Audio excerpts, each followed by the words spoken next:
Estimados abogadas, abogados, público participante, tengan ustedes muy buenas tardes. El día de hoy estamos presentes aquí en este curso internacional, el fideicomiso, organizado por el Colegio de Abogados de Lima, mediante la persona del señor decano de la orden, el doctor Raúl Chalamé Orbe, y asimismo de nuestro director de Biblioteca y Centro de Documentación del Colegio de Abogados de Lima, el doctor Erasmo Reina Alcántara. Este curso internacional también es un antecedente de lo que será el segundo Congreso Nacional de Abogados del Perú, entre el 27 y 28 de septiembre. El día de hoy, en este curso internacional, tenemos la grata presencia del doctor Augusto César Acuña, quien es profesor de la Universidad de Buenos Aires, Argentina. Aquí lo recibimos con fuertes aplausos. Asimismo, tenemos la grata presencia también del doctor César Contreras Arias, quien es docente de la Facultad de Derecho de la Universidad Nacional San Luis González de Ica. Aquí lo recibimos con fuertes aplausos. El día de hoy, en este curso internacional del fideicomiso, el que nos acompaña y el ponente principal es el doctor Augusto César Acuña, quien es abogado por la Universidad Nacional de Córdoba, Argentina. Asimismo, es docente del curso de fideicomiso en la Facultad de Ciencias Económicas de la Universidad de Buenos Aires. Asimismo, es docente de la Facultad de Derecho de las Cátedras de Recursos Naturales. También es abogado, asesor de auditorías de fideicomiso público en la Auditoría General de la Nación. Asimismo, entre otros cargos, es asesor de diversas empresas en Buenos Aires, Argentina. Recibámoslo con fuertes aplausos nuevamente al doctor César Acuña.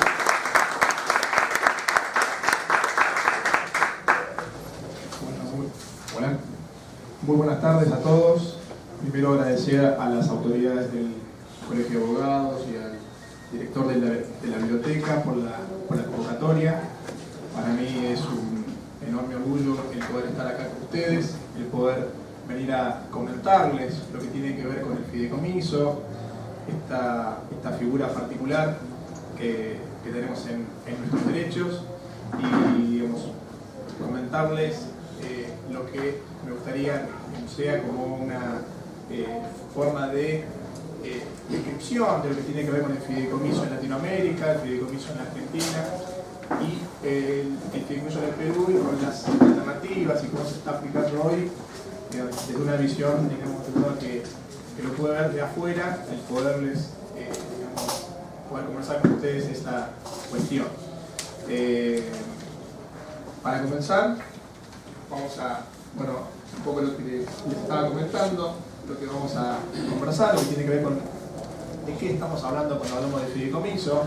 Seguramente muchos de ustedes ya lo conocen, saben lo que tiene que ver, y vamos a ver un poco lo que tiene que ver con el rol del fideicomiso en Latinoamérica, el fideicomiso en Argentina y específicamente lo que tiene que ver con el fideicomiso en el Perú y cómo está regulado. Para comenzar, siempre me gusta comenzar con la parte histórica del tema del fideicomiso. Por ahí hay gente que la conoce y gente que no, y bueno, quiero siempre comenzar con esto. El fideicomiso tiene como dos orígenes vinculados. Nuestro fideicomiso, el fideicomiso latinoamericano, tiene como dos antecedentes fuertes, que son el derecho romano y el derecho anglosajón, el derecho inglés y norteamericano como antecedentes claros. El derecho romano, digamos, su génesis tiene que ver con resolver cuestiones que estaban no permitidas por el mismo derecho y que fueron generando soluciones y que tuvieron el origen de la confianza al fideicomiso de una manera diferente a como lo conocemos, pero que es un antecedente, que son las fiducias o que son el fideicomiso. Hacemos la siguiente.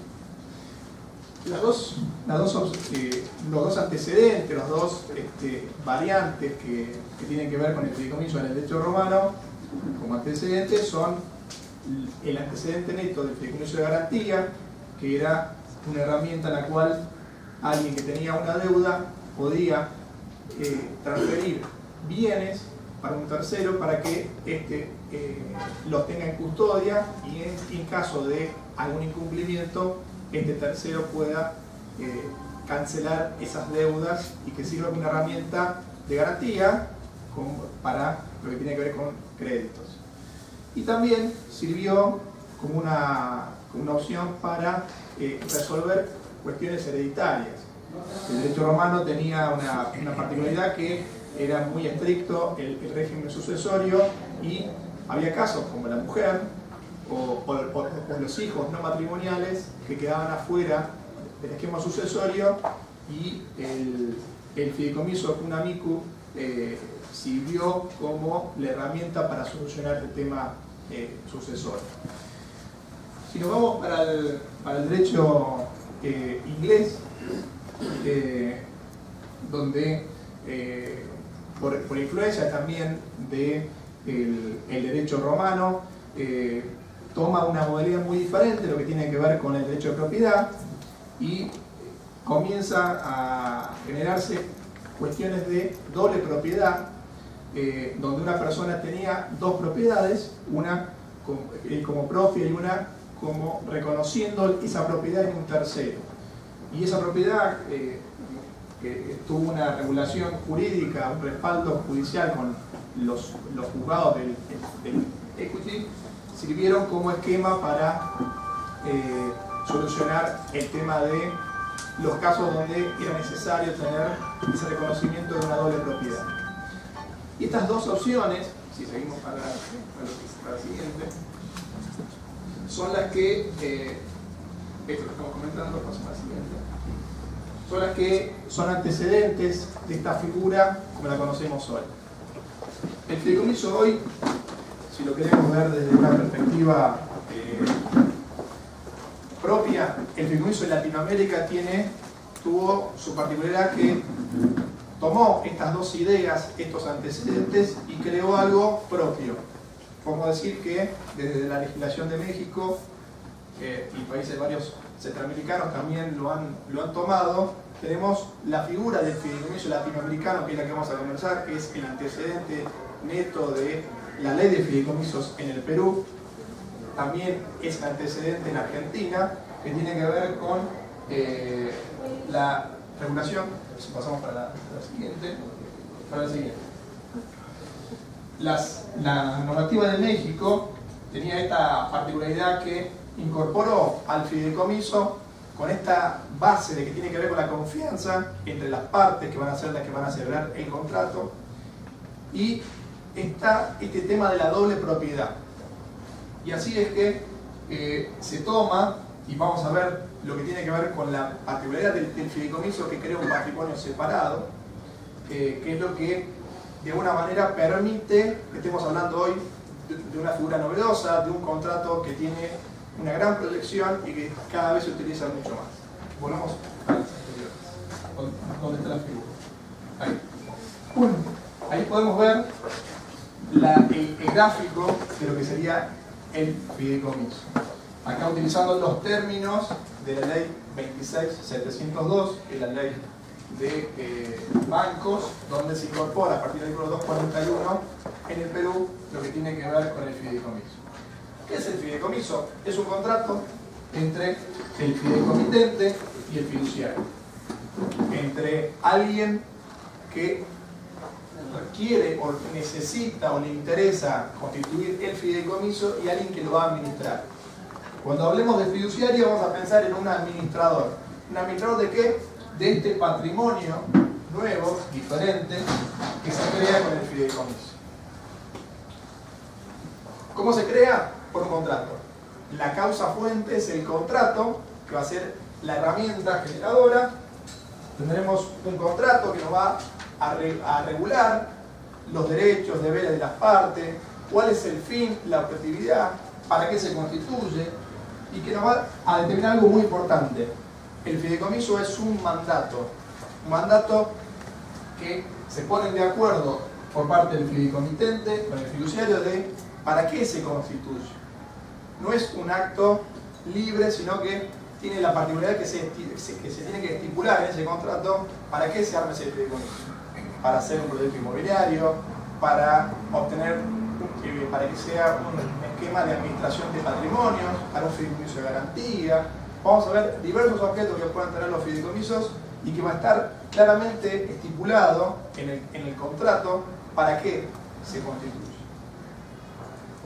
Entonces tenemos algo más que un mandato, algo más que un acuerdo de partes, que es que se genera como esa causa fuente un patrimonio separado. El fideicomitente va a tener como primer compromiso transferir bienes, hacer el aporte fiduciario, que se llama, para ese fiduciario que tendrá que constituir un patrimonio separado. ¿Separado de quién? Separado del fideicomitente, de quien lo constituye y de quien lo administra. Entonces, el fideicomiso rompe con la tradición del derecho continental romano de que toda persona tiene un solo patrimonio. Acá el fiduciario, al confeccionar el contrato de fideicomiso, va a tener dos patrimonios a cargo, el propio y el del fideicomiso. Y tendrá sucesivos patrimonios a cargo en función de fideicomisos que vaya constituyendo. Esa es la particularidad. Y aparece una tercera figura, que es el fideicomisario. ¿Quién es el fideicomisario? El fideicomiso se constituye para cumplir con un mandato, para realizar una obra, para constituir un proyecto inmobiliario, para hacer un esquema de financiamiento para exportar, etc. Pero tiene que haber un beneficiario. O sea, se constituye para que alguien reciba un beneficio actual o futuro de ese fideicomiso. Y el fideicomisario va a ser el que va a recibir ese beneficio. Si aporto bienes para un fideicomiso inmobiliario, el fiduciario se compromete a la realización de ese proyecto y yo recibiré el beneficio como fideicomitente y fideicomisario.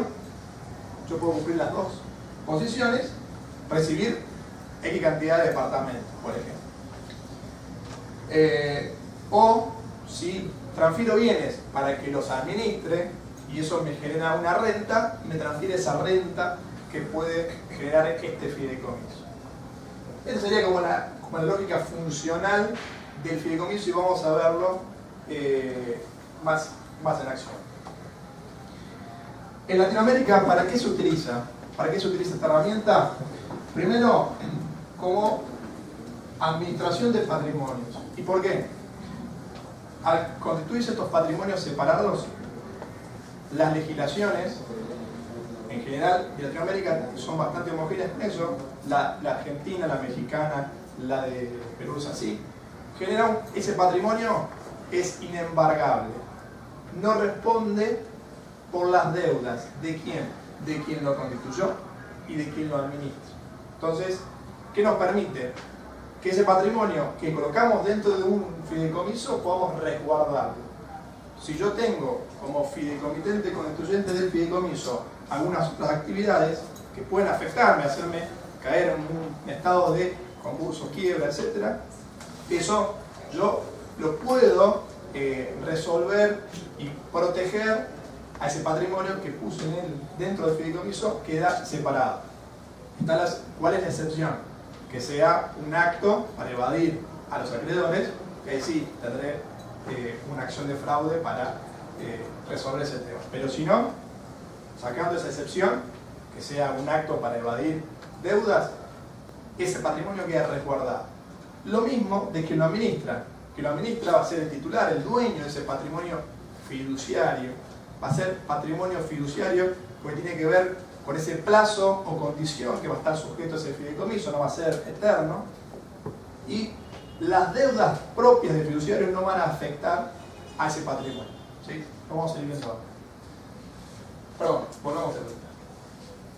¿Para qué otras cuestiones se utiliza el fideicomiso? Para canalizar inversiones públicas. Vamos a comentar cómo los organismos públicos utilizan el fideicomiso para poder garantizar el desarrollo de obras públicas que estén separadas de cuestiones presupuestarias y cuestiones políticas o circunstanciales, ¿no? Otra cuestión, para manejo también se ha utilizado para manejo de privatizaciones, para inversiones en real estate, en el agro, en industrias, para solución de crisis empresariales.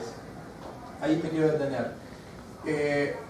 Desde clubes de fútbol a empresas han podido utilizar el esquema de fideicomiso para solucionar el tema de pasivos y cobranzas de deudas, y ha sido una gran herramienta para dicho fin. Contribución de garantías, vamos a hablar del fideicomiso de garantía, y también como un vehículo para lo que tiene que ver, digamos, se utiliza mucho en el Perú lo que es la venta de carteras. Bueno, es una herramienta que puede también transferirse para el fideicomiso y que el fideicomiso sirva como un esquema de financiamiento y de repago de esas carteras. Esto lo habíamos comentado en los antecedentes. México, Colombia, Panamá, ¿sí? Argentina son antecedentes de este tema. Y les voy a contar un poquito de lo que tiene que ver con el fideicomiso en Argentina. En Argentina el fideicomiso se incorpora no como una ley particular, sino como una ley pensada para el sector inmobiliario. O sea, la ley se llama así, financiamiento de la vivienda y la construcción. O sea, estaba pensado para el sector inmobiliario. Pero se reguló de una manera amplia y permitió que existan fideicomisos agropecuarios, de administración, de garantía, no hay ninguna limitación, públicos, con la misma ley, pensada para el sector privado. Sigamos. Acá un poco lo que tiene que ver con la definición. En Argentina se habla de fiduciante en vez de fideicomitente, y está, digamos, en línea con la definición que vamos a ver del fideicomiso del Perú, y también sujeto al tema del plazo o condición. No quiero tampoco avanzar mucho con eso. Un poco la estructura que estamos viendo. En Argentina se diferencia al fideicomisario del beneficiario para mostrar que el beneficiario es durante la vida del fideicomiso y el fideicomisario recién aparece al momento de la liquidación del fideicomiso. ¿Sí? Es una diferenciación que tenemos en Argentina. Un poco lo de las partes, fiduciante o fideicomitente, si usamos en la terminología del Perú, es el que constituye, el fiduciario es el que lo administra, y el beneficiario y el fideicomisario los que recibirán los beneficios. En Argentina se da lo mismo, la separación patrimonial. ¿Sí? El fiduciario va a tener dos patrimonios a cargo,